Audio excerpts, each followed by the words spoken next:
So this video is going to be about a tourist crap thing.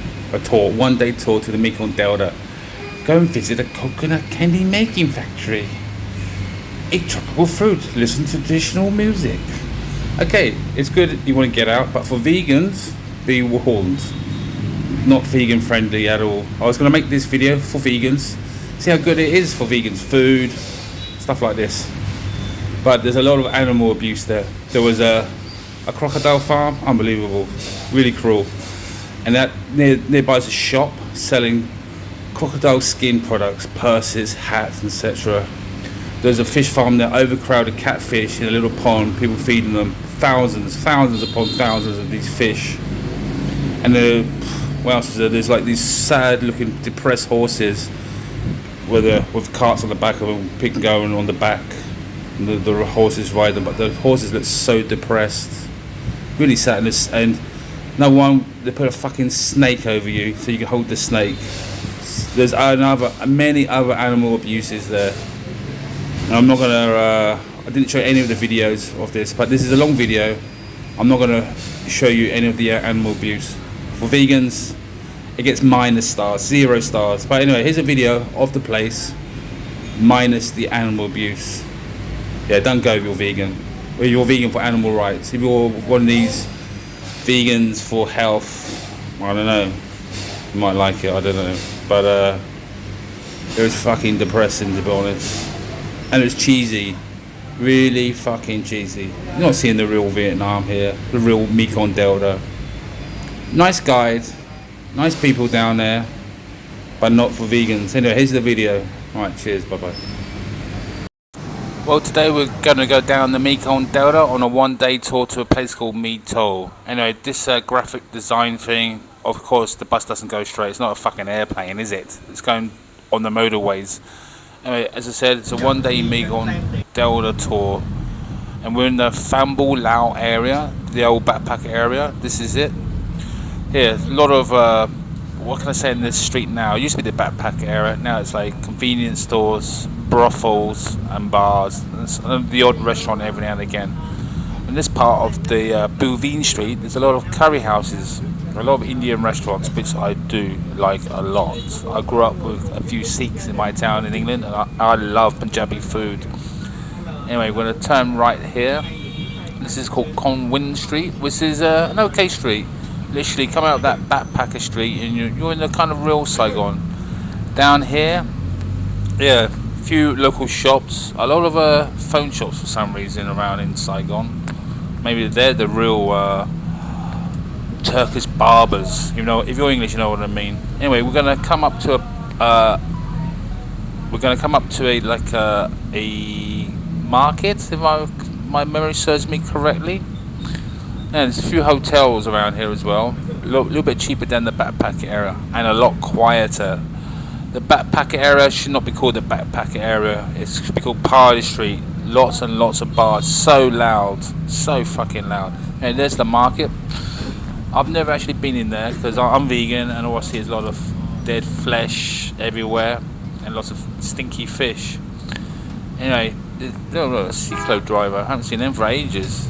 Lots of them got banned because they're saying those tricycle things were making the traffic too slow.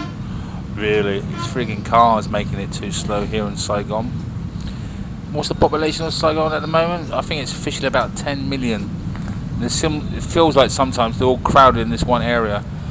On the left, on this bus, which will apparently take 2 hours to go to the Mekong Delta, on the left there is the park. It's Jackal and High. During the day, yeah, you can walk around the park, exercise, go on the swings and stuff. At night time, don't go in there. It's all crack addicts, heroin addicts, prostitutes, but the prostitutes are like Thailand call them ladyboys. I don't know the correct term now these days. I'm so confused myself about the names. Yeah, it takes about 30 to 40 minutes to get out of the concrete jungle and start seeing some greenery stuff here just outside Saigon.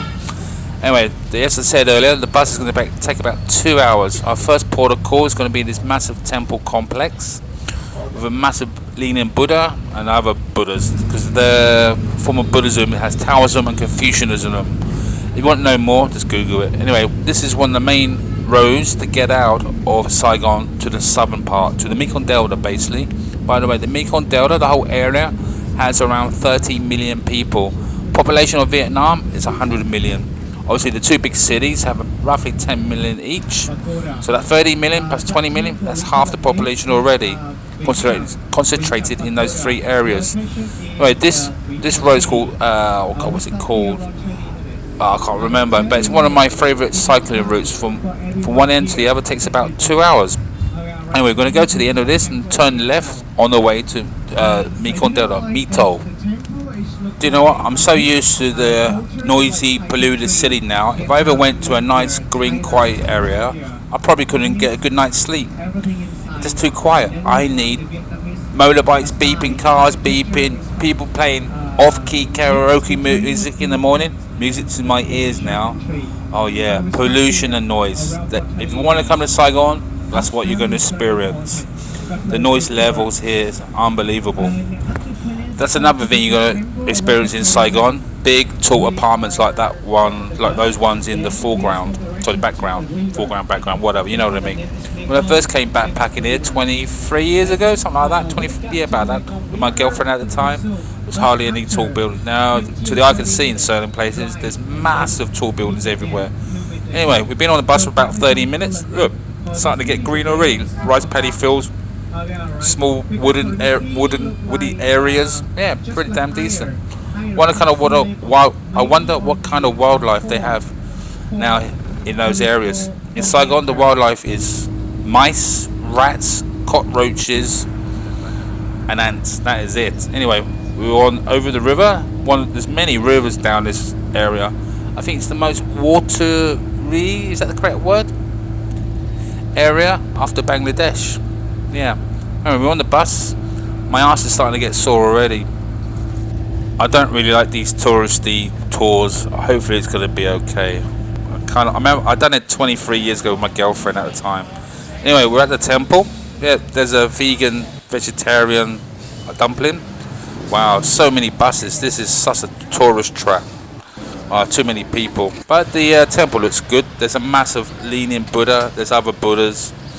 And there's, yeah, a lot of tourists here. And there's a few devout worshippers as well. Yeah, Vietnam does have some beautiful pagodas and some beautiful temples too. Yeah, their religion's pretty cool. I don't really see much violence towards others because of it, which is cool. Yeah. That's another reason why there's a lot of vegan and vegetarian restaurants, not only in Saigon but in Vietnam in general. The word vegan, vegetarian is chai, C-H-A-Y. Obviously, because it's a tonal language, chai, if it has the little dots and accents on it, can mean other things. I think one of them, it has a dot under the A, it means snail. So yeah, be careful when you order, because you might, and also it can mean fire.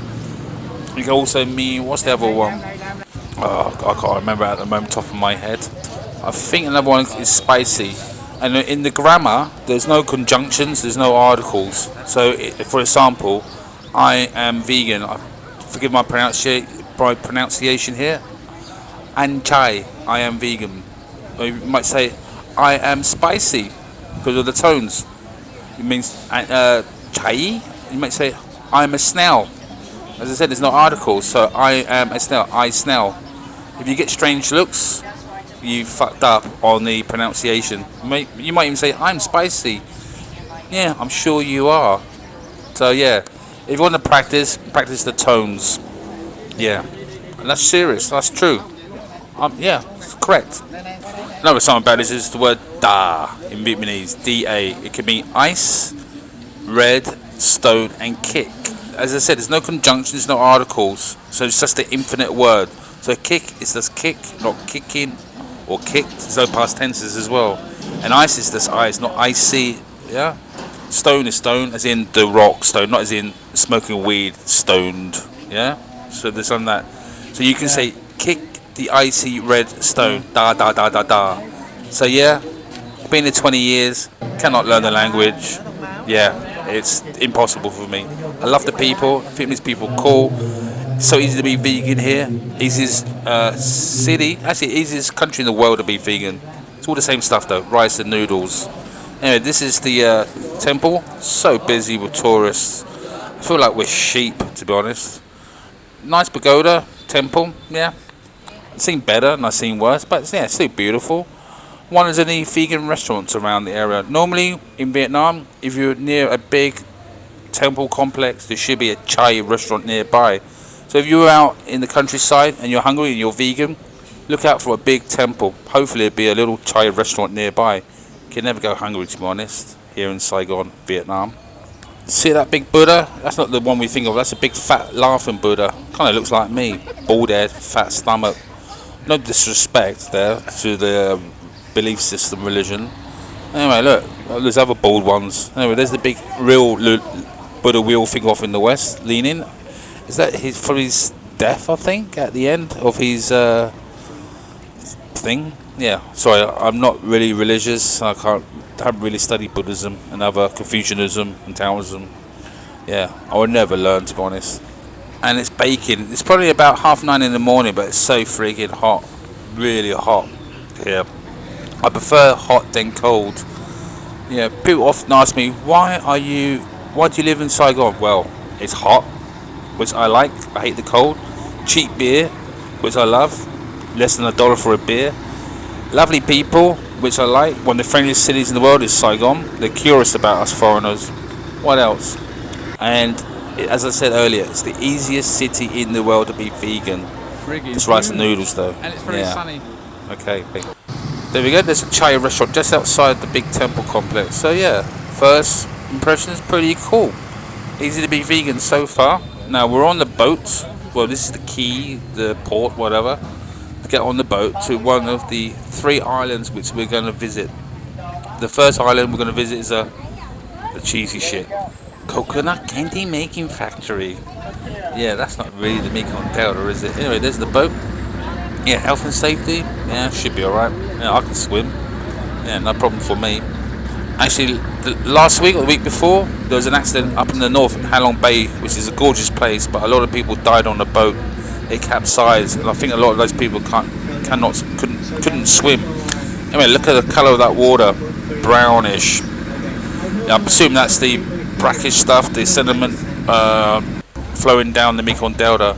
And Mekong Delta, by the way, starts in Tibet, I think, in China, and it goes through a lot of countries. It goes through China, Burma, Myanmar, Thailand, Laos, Cambodia, and Vietnam. How many countries is that? 6, something like that. Anyway, off the boat to the coconut candy making factory. Yeah, walk across this key thing towards the coconut candy making factory. Sounds cheesy as hell. Yeah, who the hell does this? This is such a tourist trap. I wonder how many thousands of people go through this cheesy tourist thing every one-day Mekong Delta tour. Anyway, this is the coconut candy making factory, and to be honest, I was not impressed at all. Right behind there's like loads of crocodile skin products, and also, disgustingly, there's rice wine with like snakes in the bottles and scorpions. I thought that was banned. Absolutely horrifying. And then, anyway, that kind of depressed me, made me slightly angry. Now we're on the boat again, going towards, I can't remember where we're going. Look at the water. I assume you call that clean dirt. Yeah, kind of not impressed, and it's fucking hot, to be honest. So far, not good, as in animal abuse. Yeah, some of those products from crocodile skin were baby crocodiles, literally stuffed tiny crocodiles, smaller than my hand. And some of them had like just the head. Obviously, they wrapped the skin around something, and the head of the baby crocodiles produced out of like this weird wallet. I didn't take any videos of it. I don't want to upset people. Anyway, we're going down this Mekong Delta thing. Kind of reminds me of like Vietnam War movies done by the Americans in the 80s, 70s. Yeah, just need some the Doors music now playing. Yeah, kind of nice looking area. But still, I'm a little bit seething because of that abuse. Oh look, some plastic. There's a lot of plastic thrown around. Anyway, we're in the main area for lunch, and here we're going to have lunch. They put us vegans, not many of us, about 5 of us, in a corner. Yeah, the rest are eating meat and fish and stuff. Yeah, we're doing the rowing boat. touristy, row one way and back the other. Then we're going to have lunch, lots of tofu, more tofu, another tofu, some veggies and some mushrooms. And after that, we're going to more animal abuse. We're going to watch people put a stake around your head, and also honey, lots and lots of stealing honey from those hard-working bees. And that area is also, they had like a crocodile farm, fish farm, frog farm. Absolutely disgusting. Didn't take any videos of it, but anyway, avoid this Mekong Delta tour. Bye bye.